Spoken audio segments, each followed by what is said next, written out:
Yellow?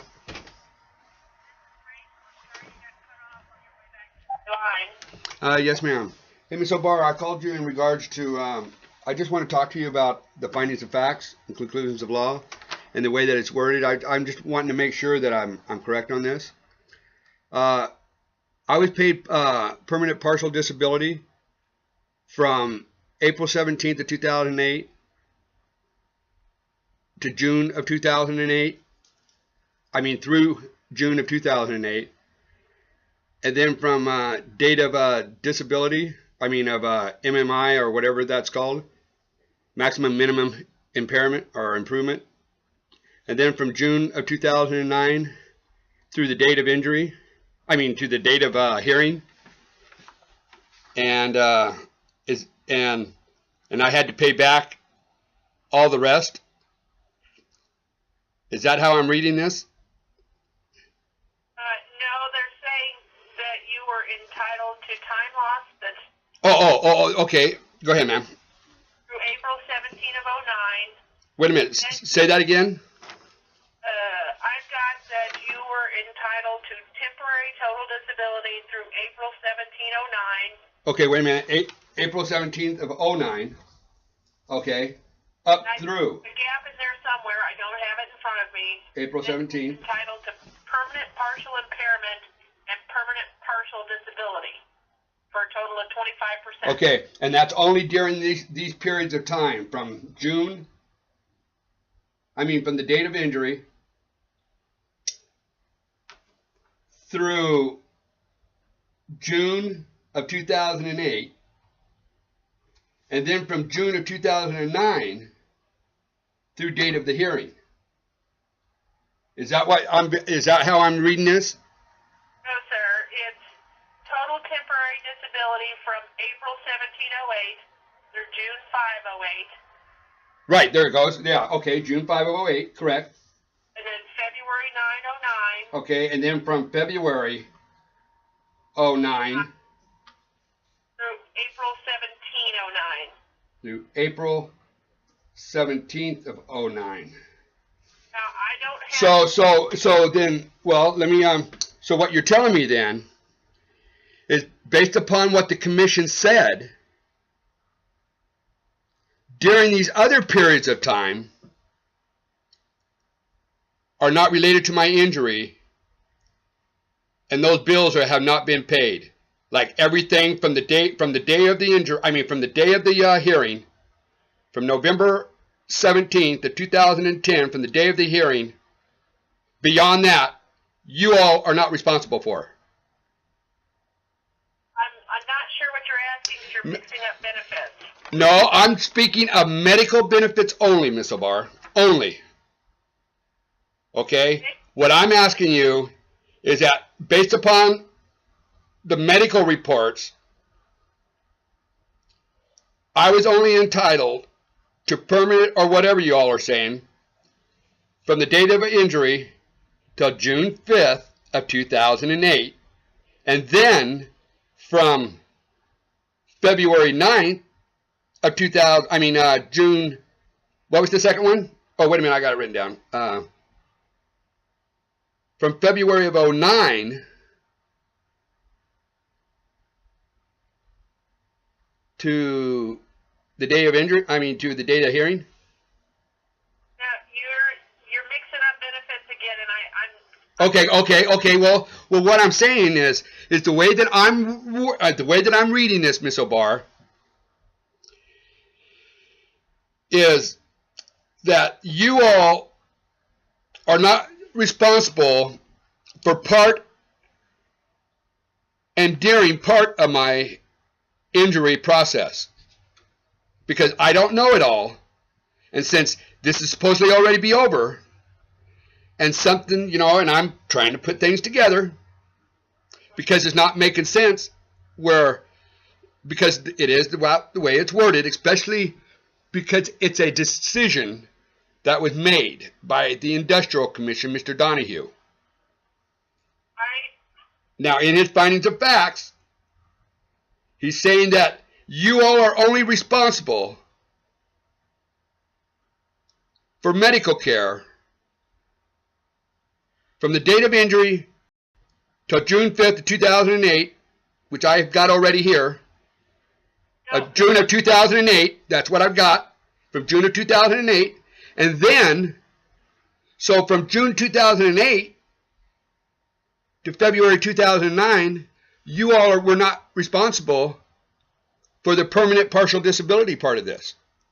All right, I've got to stop you because you are mixing up all different kinds of benefits. Well, I think I'm on the right track, though, Miss O'Barr, because I have a feeling.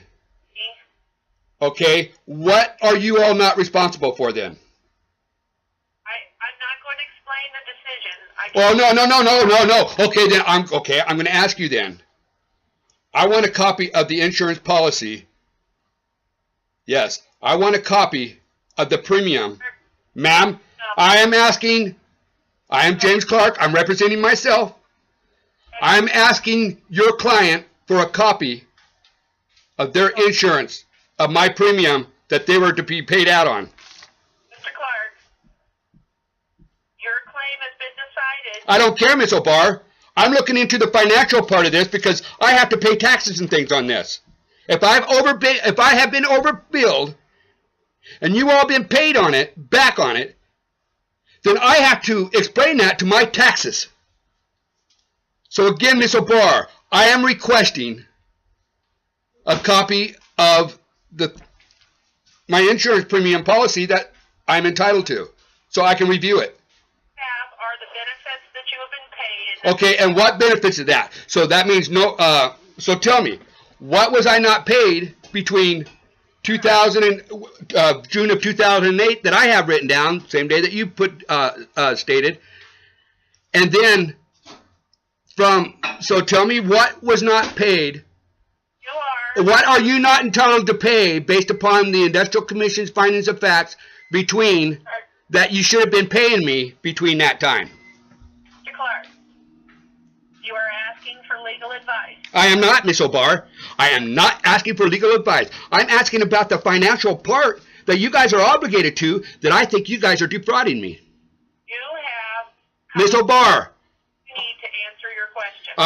That's right. I am asking you for your clients to please send me a copy because as I also read under the insurance, of your insurance, okay, of the people of the Idaho State Insurance Fund and their policies, I am entitled to review my policy that you all were paid under. Have everything to which you are No, are you telling me you're denying me, because this call is being recorded, because I've got it already on record that all calls will be recorded that come out of my home or is in relation to it. Ms. O'Barr, are you denying me access to the policy that you paid out on? That your clients paid out on? Relating to your work comp claim that It is related to my work comp claim. You were paid, the fund paid out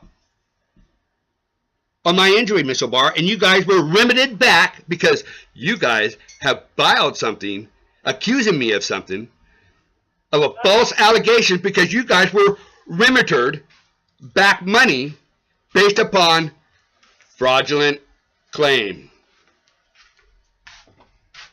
Again, you're mixing up... No, I am not, Miss O'Barr. Again, I want to bring this to an end, but I have an appointment at 2 o'clock over here at my time. And I'm trying to ask questions in regards to what you all have paid. What you have is a benefit summary that reflects $152,000. No. I want to know what you guys are entitled. I mean, like my retraining, because you see, even under the Insurance Policy Act, under the ones that you're defending, it states that an employee will not be responsible for any medical bills that's related to his injury where he had been referred. Now, Miss O'Barr, I was referred over here to Washington. Okay? This is a new bill that is due in relation to this injury. And the commission is... No, not on this one. Okay, so you're saying because the commission stated, here we are then. Here we are. Because what the commission stated, you are not responsible for any bills beyond my hearing you all are not going to pay this bill, that you contacted them and cancel my appointment. Did not cancel your appointment? Oh, yes, I didn't do it. And I didn't do it. Somebody from the law firm of Anderson Julian&Hull or the State Insurance Fund contacted my medical provider on the day I was over there, or on my way over, and told me that my appointment's been canceled, just like the one over there at Dr. Moreland's office. And Dr. Moreland did not do what you guys were hoping to do and cut me off of my medication because you all were trying to accuse me of abuse. Miss O'Barr, I'm asking for the policy. No. You have everything. Oh, no? You just said no. Thank you very much, Miss O'Barr. Did she say no? She said no. You're right. You bet. So, hey. I know, she